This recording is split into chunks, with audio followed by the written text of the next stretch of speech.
முருகனே துணை. அனைவருக்கும் இனிய வணக்கம். ஆன்மீகம் ஷார்ட்ஸ் உங்களை அன்புடன் வரவேற்கிறது. பதிவு என்னவென்றால், விதுரனின் உள்ளார்ந்த அன்பில் உவகை கொண்ட ஸ்ரீ கிருஷ்ணர் பாண்டவர்கள் வனவாசம் முடிந்து திரும்பினாலும் அவர்களுக்கு தேசத்தை திருப்பி தர மாட்டோம் என்றான் துரியோதனன். இதை அடுத்து பாண்டவர்களின் சார்பில் தூதராக சென்று துரியோதனை சந்திக்க முடிவு செய்தார் ஸ்ரீகிருஷ்ணர்.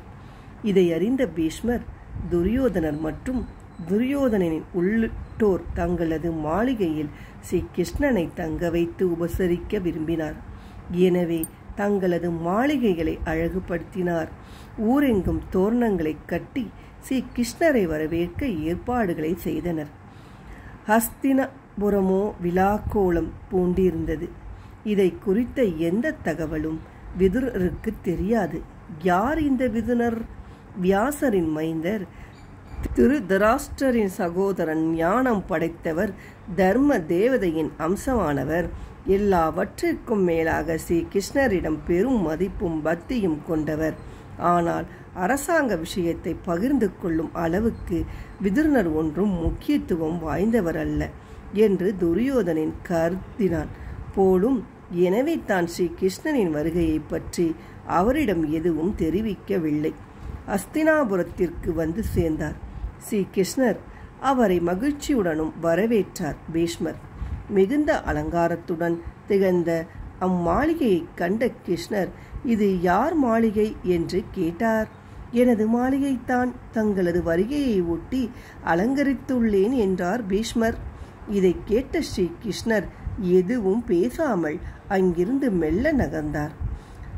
வரவேற்க வந்தவர்கள் அவரை பின்தொடர்ந்தனர். அடுத்து ஒரு மாளிகையை கண்டார். அது பீஷ்மரது மாளிகையை விட பிரம்மாண்டமாக இருந்தது. இந்த மாளிகை யாருடையது என மீண்டும் வினா எழுப்பினார். ஸ்ரீ கிருஷ்ணருடனே துரியோதனர், இது என்னுடையது கிருஷ்ணா, இங்கே எல்லா வசதிகளும் உள்ளன, தாங்கள் தங்குவதற்காக ஏற்பாடு செய்துள்ளேன் என்றார். அதனுள்ளும் செல்லாமல் நடையை தொடர்ந்தார். ஸ்ரீ கிருஷ்ணர் அடுத்து தென்பட்டது மாளிகை. எனது மாளிகையை தங்களுக்காகவே உல்லாசபுரியாக மாற்றியுள்ளேன் என்றார் துச்சாதனன். அவன் சொன்னதை ஸ்ரீ கிருஷ்ணர் தனது காதிலேயே வாங்கி கொள்ளவில்லை. மாளிகைகளின் ஆடம்பரமும் என்னுடையது, என் மாளிகை என்ற அவர்களது வார்த்தைகளில் தொனித்த கர்வமும் ஸ்ரீ கிருஷ்ணருக்கு அறவே பிடிக்கவில்லை. அங்கிருந்து அகன்றவர் தான் செல்லும் வழியில் சிறிய குடிசை ஒன்று கண்டார்.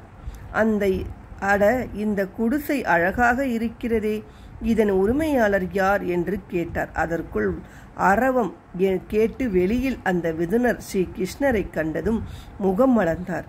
இது உனது வீடு கிருஷ்ணா, உனது அருளால் அடியேன் இங்கு வசிக்கிறேன். இந்த இல்லத்தில் உன் திரு பாதங்கள் பட நான் புண்ணியம் செய்திருக்க வேண்டும். தயவு செய்து உள்ளே வர வேண்டும் என்று கூறி ஸ்ரீ கிருஷ்ணரின் பாதங்களில் வீழ்ந்து வணங்கினார். கிருஷ்ணருக்கு எல்லையில்லா மகிழ்ச்சி. மிகுந்த உற்சாகத்துடன் அந்த குடிசைக்குள் நுழைந்தார். பிறகு, என்ன விதுரா, உங்களது வீடு தேடி வந்திருக்கிறேன்.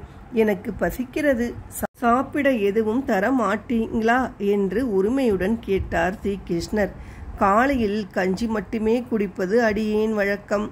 இன்றைக்கும் அவள் கஞ்சி உள்ளது. ஆனால் அதை எப்படி தங்களுக்கு என்று தயங்கினார். ஆனால் கிருஷ்ணர் குதூகலம் அடைந்தார். அடடா, அவள் கஞ்சியா, எனக்கு ரொம்பவே பிடிக்கும், கொடு என்று முகம் நிறைய உற்சாகமானார் ஆவலுடன். உடனே விதுரர் ஒரு குவளையில் கஞ்சியை ஊற்றி கொண்டு வந்து கொடுக்க அதை ரசித்து குடித்தார் கிருஷ்ணர். இதை கண்டரும் விதுரரின் கண்களில் நீர் பெருக்கெடுத்து, என்ன விதுரரே, ஏன் உங்கள் விழிகளில் நீர் பெருக்கெடுக்கிறது என்று பரிவுடன் கேட்டார் கிருஷ்ணர். பாலும் தேனும் கலந்து சுவையான விருந்து படைக்க பீஷ்மர், துரியோதனர், திருதராஷ்டிரர் முதலியானோர் காத்திருக்கிறார்கள். ஆனால் நீயோ இந்த ஏழையின் குடிசையில் கஞ்சி கொடுப்பதில் களிப்புகிறாயே என்றார் விதுரர். அவரை பார்த்து புன்னகைத்த ஸ்ரீ கிருஷ்ணர் அவர்கள் ஆடம்பர பிரியர்கள், தங்களது அந்தஸ்தை வெளிப்படுத்துவதில் மட்டும் குறியாக இருக்கின்றனர். அவர்களது பேச்சில் நான் எனது என்ற அகந்தையே வெளிப்பட்டது. ஆனால் நீங்கள் மட்டுமே இது உனது இல்லம் என்று கூறி என்னை பெருமைப்படுத்தினீர்கள்.